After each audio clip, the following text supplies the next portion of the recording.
नमस्कार, मैं doctor Vinay Singh Yadav, associate professor, राजकीय महाविद्यालय बहरोड अलवर, आपका इस कक्षा में स्वागत करता हूं, अभिनंदन करता हूं। और पिछली कक्षा में हमने एक और महत्वपूर्ण राजनीतिक विचारक के बारे में चर्चा की थी, हैरोल्ड लास्की। उनके जीवन परिचय के बारे में, व्यक्तित्व कृतित्व के बारे में जानकारी प्राप्त की। आज हम उनके कुछ महत्वपूर्ण जो विचार हैं, उनके राजनीतिक विचार हैं, उन पर चर्चा करेंगे। और उन राजनीतिक विचारों में उनकी जो एक पुस्तक है, फेमस पुस्तक है, ए ग्रामर ऑफ पॉलिटिक्स, उसकी प्रारंभिक पंक्तियां हैं कि राज्य विषय किसी भी सिद्धांत को अगर युगीन संदर्भ में न देखा जाए तो वह समझ में नहीं आ सकता। आदमी को कुछ राज्य के बारे में सोचता है, जो कुछ भी, वह सब उसके उस अनुभव का निष्कर्ष होता है जिससे होकर वो उसे गुजरना पड़ता है। और लास्की की समस्त विचारधारा जीवन के समय समय पर प्राप्त जो विभिन्न प्रकार के जो अनुभव हैं, उनका निचोड़ है। लास्की ने अपने राजनीतिक चिंतन जो है एक बहुलवादी और श्रेणी समाजवादी विचारक के रूप में प्रारंभ किया। प्रारंभिक चिंतन में व्यक्तिवाद का कुछ प्रभाव भी देखा जा सकता है, लेकिन बाद में वो कार्ल मार्क्स के दर्शन का प्रभाव उन पर पड़ने लगा और उसके बाद 1931 में विश्वव्यापी मंदी आती है और उससे लास्की के मस्तिष्क पर मार्क्सवादी विचार घर करने लगा और पूंजीवादी व्यवस्था की सभी बुराइयों का उपचार पूंजीवाद को पूर्णतः समाप्त कर समाजवाद को अपनाने में ही है।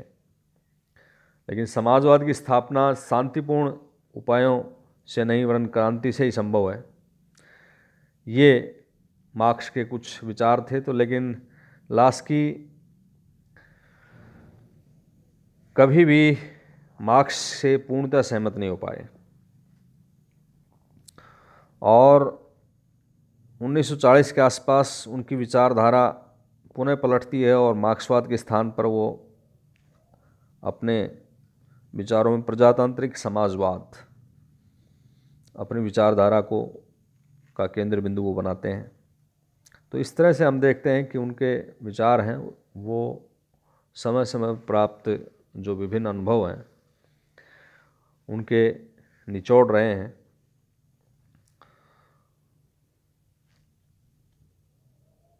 लास्की के जो राजनीतिक विचार हैं, राज्य और अन्य समुदायों के बारे में उनके क्या विचार हैं, राज्य की अवज्ञा के बारे में क्या विचार हैं और संप्रभुता के बारे में क्या विचार हैं, इन पर हम चर्चा करेंगे। तो लास्की की जो राज्य संबंधी धारणा है वो मूलतः व्यवहारवादी है और उनके राजनीतिक दर्शन का जो केंद्र है वो व्यक्ति है। वे सामाजिक राजनीतिक संस्थाओं को व्यक्ति के हितों की पूर्ति का एक इंस्ट्रूमेंट मानते हैं, साधन मात्र मानते हैं और इसी मापदंड से वे आधुनिक राज्य का मूल्यांकन करते हैं और इस निष्कर्ष पर पहुंचते हैं कि किसी भी समाज व्यवस्था में राज्य एक सर्वोच्च बल प्रयोगी संस्था है। जो उनकी पुस्तक है ग्रामर ऑफ पॉलिटिक्स, उसमें लास्की ने लिखा है कि आधुनिक राज्य इस शक्ति का प्रयोग उन लोगों के हितों की रक्षा और अभिवृद्धि के लिए करता है जिन लोगों के हाथों में उत्पादन के साधन रहे हैं।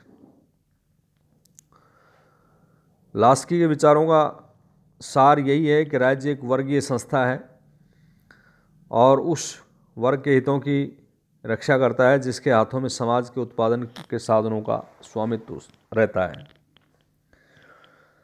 लास्की का ये मानना है कि मनुष्य जीवन के न्यूनतम मांगे जैसे भूख है, प्यास, काम, आवास, वस्त्र की आवश्यकता इससे संबंधित है। और इन्हीं की पूर्ति के लिए हमारी संस्थाएं होती हैं, विभिन्न प्रकार की संस्थाएं होती हैं, उसमें राज्य भी एक संस्था है।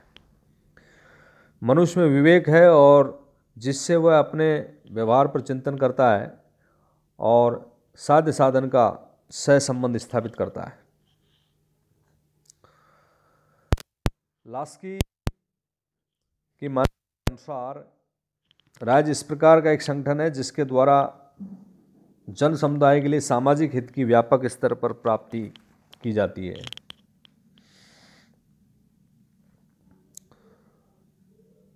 तो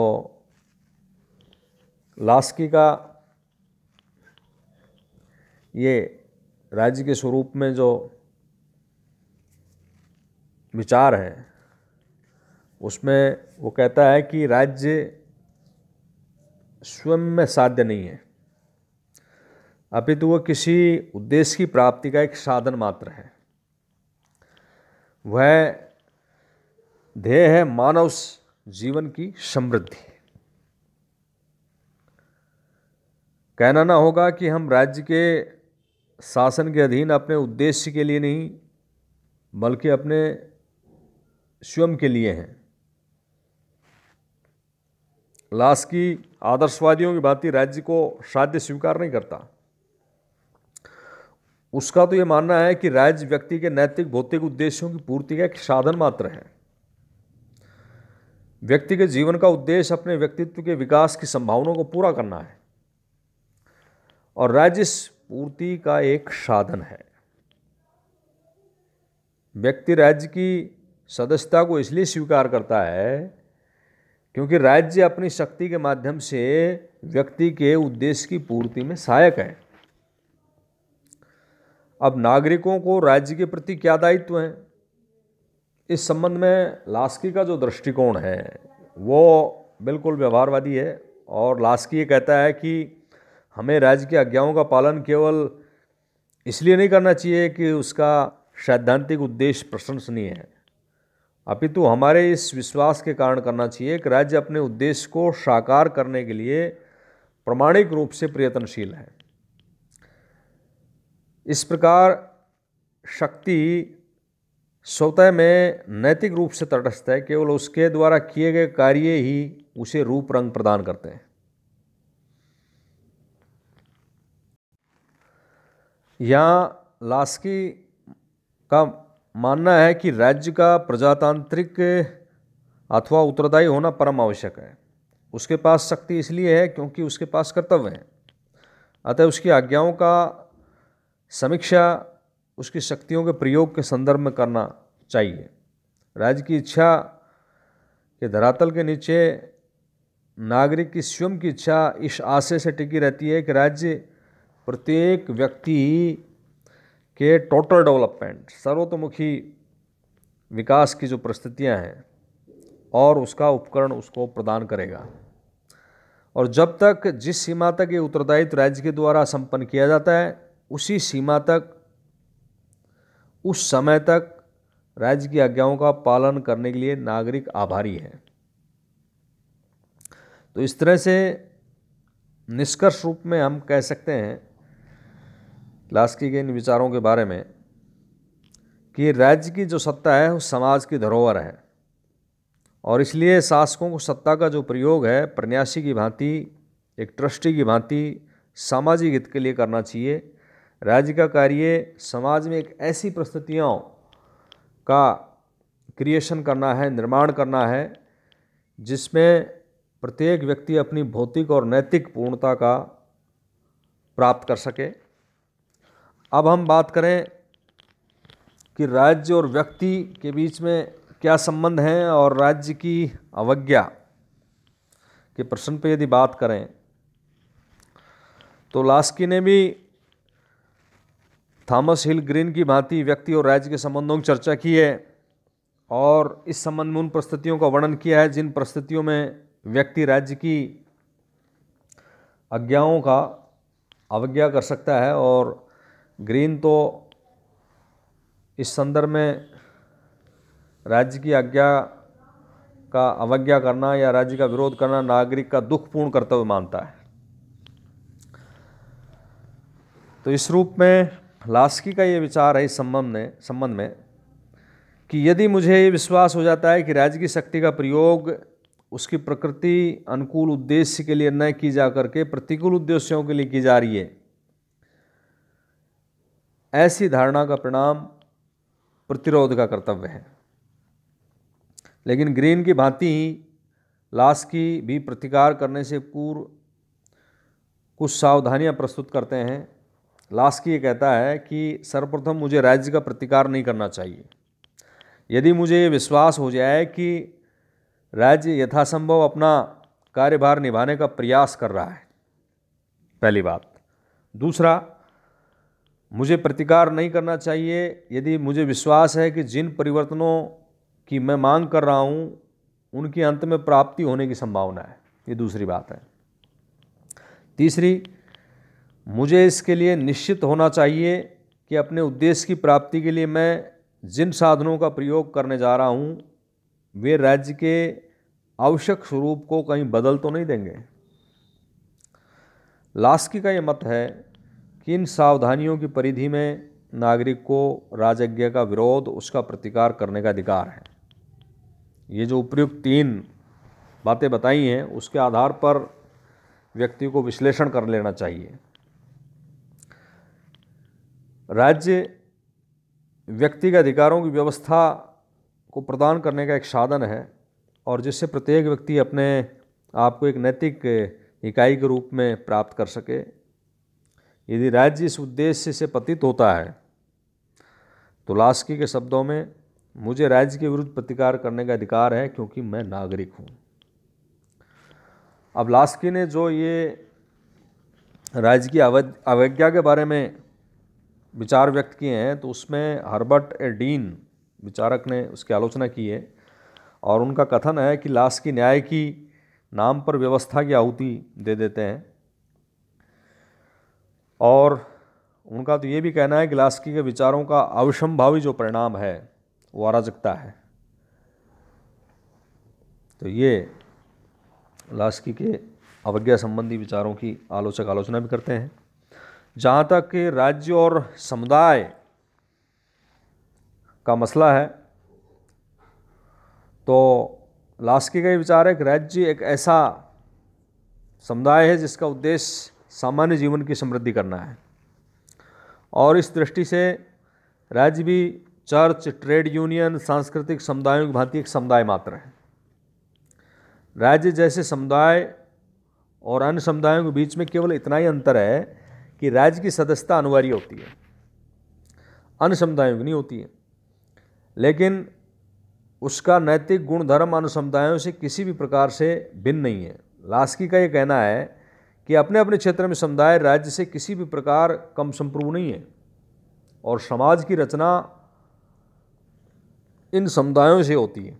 अतः समाज का जो स्वरूप है वो संघीय है। ये उनका प्रसिद्ध कथन है कि समाज का स्वरूप संघीय है। इसलिए सरकार का संगठन भी इसी सिद्धांत पर किया जाना आवश्यक है और राज्य की संप्रभुता का केंद्रीकरण एक स्थान पर न होकर सत्ता का क्षेत्रीय प्रशासनिक स्तरों पर विकेंद्रीकरण किया जाना आवश्यक है। लास्की का ये कहना है कि सत्ता के विकेंद्रीकरण में समुदायों को शक्ति का भागीदार बनाया जाना चाहिए। सरकार के इर्द गिर्द ये समुदाय परामर्श के केंद्र हों और जिनकी सलाह सहमति के आधार पर राज्य अपनी विधियों का निर्माण करें। राज्य केवल एक सार्वजनिक सेवा निगम है, पब्लिक सर्विस कॉरपोरेशन। अन्य समुदायों की अपेक्षा राज्य के दायित्वों का दायरा इसलिए व्यापक है कि वह इन समुदायों के बीच में सामंजस्य स्थापित करता है, कोरिलेशन स्थापित करता है और इन समुदायों से समाज उपयोगी कार्यों और सेवाओं को प्राप्त कराया जाता है। राज्य जो है वो नागरिकों की हितों की रक्षा करने वाला एक समुदाय है और विभिन्न समुदायों के बीच में कोरिलेशन स्थापित करता है, सामंजस्य स्थापित करता है। इसलिए इस कार्य की वजह से राज्य किसी भी प्रकार से नैतिक श्रेष्ठता गुरु या उनसे गुरुतर होने का जो दावा है वो नहीं कर सकता।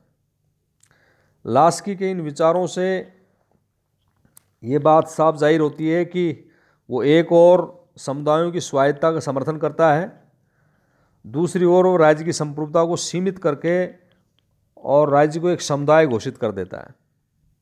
और राज्य को समुदाय मानने के कारण लास्की जो है एक बहुलतावादी विचारक के रूप में हमारे सामने आता है। राज्य की संप्रभुता को असीमित सत्ता न मानकर राज्य को समाज के अन्य समुदायों में से एक समुदाय मानना लास्की की बहुलवादी मान्यताओं का एक उदाहरण है। तो ये लास्की के राज्य व्यक्ति के संबंध में विचार हैं और राज्य की अवज्ञा के संदर्भ में व्यक्ति की कौन सी परिस्थितियाँ हो सकती हैं और अन्य समुदायों के बारे में लास्की क्या विचार रखते हैं, इनके संबंध में ये विचार हैं।